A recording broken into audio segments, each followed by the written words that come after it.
Hello everybody, so maybe you're thinking, hey, I'm all about watching this Natural 1 show, but there's probably a shit ton of stuff that went down and I could really use a little recap to help catch up. Well, strap in because I'm gonna catch you all up. Firstly, we started our adventure in the land of Terratun, specifically in the part of it known as The Tower, where our party, Zeke, Ronan, Kazia, and Lan, were friends who were asked to meet up with a man named Michael for a delivery job.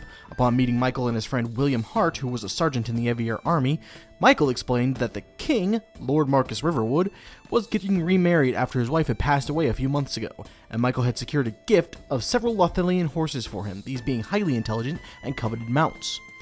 He asked the party to travel up to Lothel, collect the horses, and bring them back before White Day, which was to be the king's wedding day. The group agreed, and Zeke, having been raised by a sailor, spoke with Kashi, an old retired sailor friend of his, with tall mugs of ale and taller tales of his adventures at sea. After some brief boasting, Kashi agreed to supply Zeke with a small sailing boat that he and the group could use to travel up the riverways all the way to Lothel. They soon set off and rested after a couple days at Humulus Hall, a nearby town ruled by the Barton family, who were loyal bannermen to the Riverwoods. They rested in town for the evening, and were slightly shocked to see that a couple of children could be found to be bullying a small homeless child. Upon investigation, it was revealed that the child had glowing red eyes, much like Kazuya, and both were considered to be cursed children, having been born on nights whenever at least 3 of the 4 moons in the sky were dark. While some considered cursed nights to be myths, most hate any and everything to do with the curses of the moons, and are either overtly or covertly exiling and ignoring these children. Their hearts stirred by the child's plight, the party agreed to both help him gain some new clothing and food before deciding to help him out amongst themselves. Luckily for them, their friend Talon, one of the Lunari tribe, was visiting the local lord and lady. Talon, the grandson of leader Vulcan, serves as an ambassador for the tribe, attempting to help better the tribe's relationships with the surrounding lords and ladies. Upon hearing the plight of the cursed child, Talon agreed to take him along as he traveled back to the Lunari's tribe home, within the Wild Wood. Slightly put at ease with the child's fate, Lan followed the 2 children who had been bullying him and strangled one of them the moment he was alone, utilizing the power of his patron through his Red Book of Answers. The rest of the group slept the night away and set off once more in the morning. They moved relatively well through the countryside until entering the land of Gallet, and finding a small compound run by the Nomads, a group who were all ostracized from their own homes for one reason or another and had found family amongst each other. Warrenlight, a bastard of the land of Gallet, welcomed the group, and asked for their assistance in a violent kidnapping with a group of violent young teen nearby. After fighting against a large spirit naga and help rescuing a few of the captured nomads, the group received full acceptance and praise from the group, and drank heartily with them. Resuming their travels in the morning, the group stopped off in Dracomores, the capital city of Gallet, ruled by the still young lord, Caden Licht. Excited by the group's stories and their adventures thus far, Caden welcomed them to his city, and the group agreed to stay and rest a while. While there, they discovered a group of simple brothers who were under the rule of an orc that was shaking down nearby shops for coins and valuable items. By fooling the brothers into thinking that they were new recruits, the party followed them back to the hideout and managed to make short work of their orc leader, and even then helped set the brothers on a new path, assisting the traveling musician Sophie. After they spent a couple of days recovering and exploring the town, they ventured off to the land of Lothel, where they once again met up with Sergeant William Hart, who confessed that Michael had expressed a little worry over their travel and agreed to meet up with them in Lothel. Together, the group stopped in Whitehaven, briefly speaking with Lady Cassandra Woodway, before accepting the horses, which had been paid for by Michael. Sadly, their little sailboat wasn't up for the venture of carrying a dozen horses, so they agreed to purchase passengers to board a much larger vessel, the Blue Baron, captained by Zillow Longheart, a purple-skinned tiefling. They sailed around the west of Terratun, briefly running across Lord Roderick Doxy, the head of a smaller family who had claimed all the treasures of the sea belonged to them. And while they don't always have the best luck recovering them, they somehow have managed to find enough of them to keep their family going. The party continued down to Des Moines Hall to deliver Michael his dozen horses, where he paid them with a decent amount of gold, and then gifted them 4 of the fine steeds for their own. The group spent a little time relaxing in town before Kashi informed Zeke that a member of the Doxy family had recently been found selling a piece of his father's long-lost shipwreck. Eager to see what had become of the vessel, the group once more boarded the Blue Baron and paid them to travel to the site of the wreck. While traveling, Ronan received a message in the night from Talon, who had been ambushed on his way back to the Lunari tribe and taken prisoner.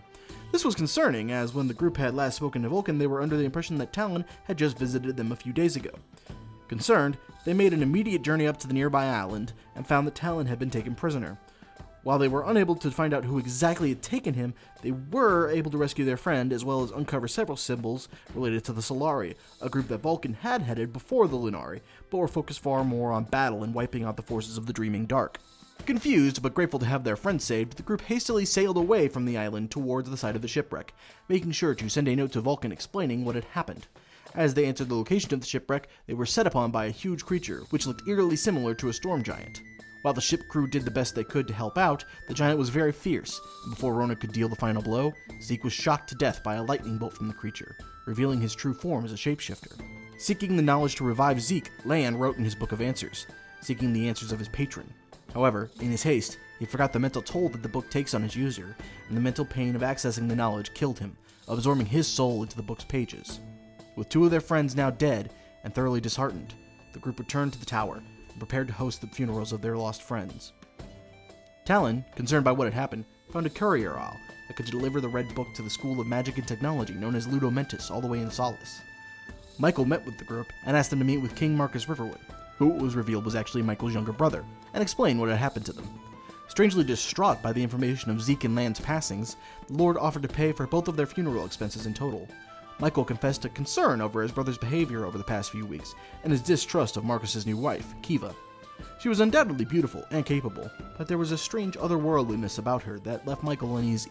The group pondered this before they were brought to a room in the castle where Vulcan and his wife, Tamberline, were staying as guests for the upcoming wedding, though they hadn't planned on attending until they had heard of what had befallen Talon. While both were happy to see that Talon was safe and whole, Vulcan was enraged and set upon a warpath, determined to rain fire down on whoever had stolen and tormented his grandson. After a brief explanation of what bits Talon was able to recall from his imprisonment, they were shown that Vulcan and Tamberline had not come alone.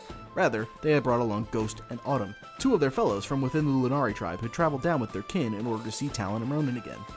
The group spent the evening catching up and talking of what they'd experienced over the past couple of weeks, including the strange disappearance of Talon Imposter in the Lunari camp. Disturbed by this, they discussed the possible paths of tracking down the imposter, but ended up retiring with little truly settled. The following day, they held a funeral for Zeke and Lan, attended by the party, Michael, William, Marcus, Kashi, and a woman named Hilda Hart, who had harbored intense feelings for Lan. After a few different people spoke at the funeral, members of the Lost Islands appeared to preserve the bodies for their transport up to their homeland for the burial. However, one of the White Watchers, the Mute Guard, took an interest in the group. After a little discussion, Lady Colwell, the leader of the Lost Islands, asked Talon and Ronan if they might be willing to take the guard Grendel with them on their travels, as he had recently had an upset with the psychonic energy that left him feeling he was unworthy of performing as a guard, and wished to rid himself of the energy. That night, disgusted by the loss of his two friends and feeling himself cursed more than ever, Kazuya fled the city in the middle of the night, taking one of the Lothelian steeds with him. With the wedding quickly approaching, the party spent a little more time in the city, exploring and looking for a few jobs to help pass the time. Then came the illustrious celebration, and as Michael's guests, the party were awarded a nearby table towards the front of the ceremony. However, before the wedding itself, Michael revealed that his brother's body had been found near the rocks at the coast to the west, and that the king at the stand was an imposter. Put on edge, the group searched around, and Ghost noticed an assassin underneath the stage and stalked him. However, the king imposter was still killed shortly after the ceremony, and all the attendants save the party seemed to be placed under a strange sort of enchantment. There, the newly appointed queen shouted that the party had murdered the king and set guards upon them. Talon struck her with a beam of pure moonlight, briefly revealing that she, too, was a shapeshifter, and had actually been Zeke's mother. However, the crowd still appeared to be suffering under whatever charm it was that had been placed on them, and the change in appearance didn't seem to register with a majority of the gatherers. Fleeing the gathering guard, the party were assisted by William to go into hiding. After causing a sizable distraction, the party raced out of the city to a nearby wizard that Vulcan had kept hired to transport the city back to the Lunari camp, in case something dangerous happened. They utilized this wizard and found themselves relatively safe within the confines of the camp.